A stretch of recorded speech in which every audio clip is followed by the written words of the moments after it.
Bukas na ang pinakahinintay ng lahat na matumutok sa impeachment trial, ang pagharap ng nasasakdal mismo si Supreme Court Chief Justice Renato Corona.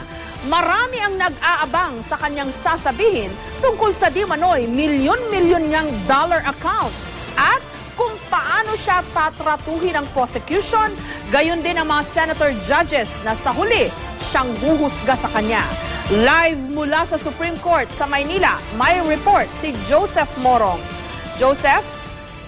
Jessica, alas 2 ng hapon bukas ay haharap sa kanyang sariling paglilitis itong si Supreme Court Chief Justice Renato Corona. Pero bago yan ay naghandaan ng ilang mga aktibidad ng kanyang mga taga-suporta dito sa Korte Suprema para kay Corona na magsisimula sa isang vigil alas 5 ng umaga bukas. Bukas na ang ika nga ng defense panel, greatest performance ng buhay ni Chief Justice Renato Corona.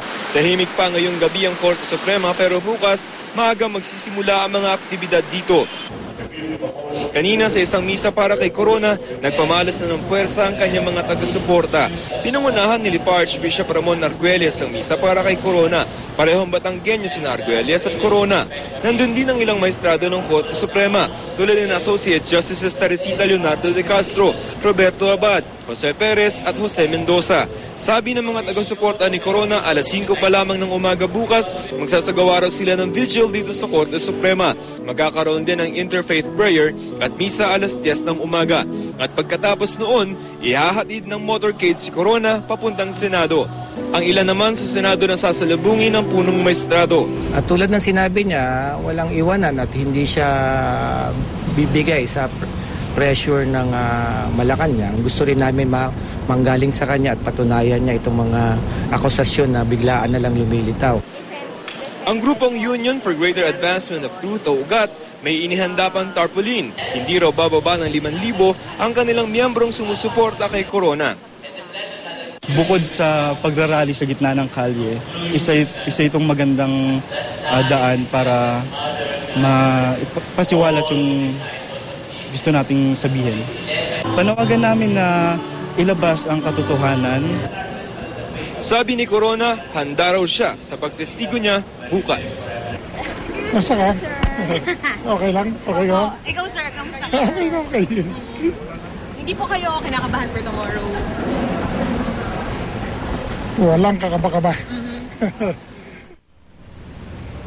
Jessica, bukas sa direct examination ang magpipresenta kay Chief Justice Corona ay itong si Lead Defense Counsel Justice Serafin Cuevas. At noon naman sa cross-examination, yung pagigisa naman ng mga prosecution ay ang magsasalita para sa prosecution panel ay tatlo. Itong sina Attorney Mario Bautista, Arthur Lim at sina Attorney Jose Ostiniano. Jessica? Okay, Joseph, may balita ka ba kung nag-rehearse ang defense, gayon din ang prosecution?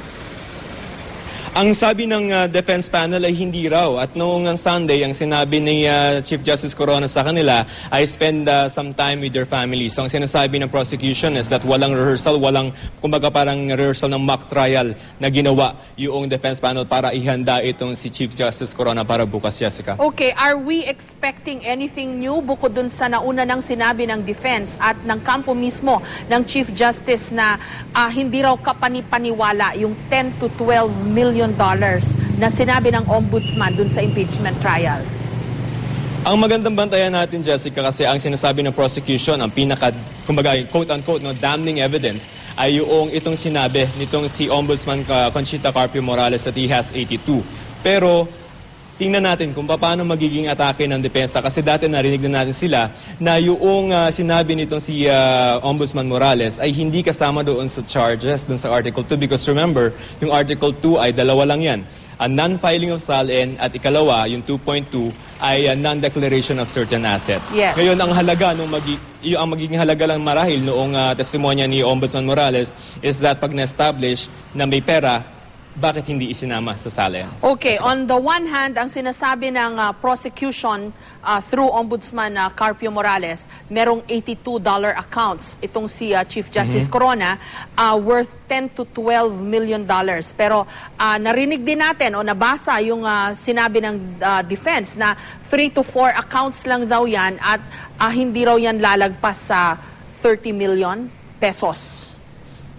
Pwede yan, but interesting to find out kung 3 to 4, bakit hindi i-declare? Yun yung sasabihin ng prosecution. So we will find out how the Chief Justice is going to explain kung ba't hindi isinama yung dollar accounts. But remember before, nagpatikim na itong si Lead Defense Counsel Yes. Justice Cuevas kung paano nila aatakihin itong issue na yan. Sabi nila, under the Foreign Currency Deposits Act, kahit sasalin daw ay hindi ka required kasi dollar deposit yan. Okay, Na hindi ka declared. Yes, at sinabi na rin ni Justice Cuevas dati na we don't know kung talagang kay Chief Justice Corona yon. Baka, alam mo yon, pinatago lang daw sa kanya, etc. At lahat ng yan, malalaman natin bukas ang mga kasagutan. That is correct, Jessica. Okay, maraming salamat, Joseph Morong.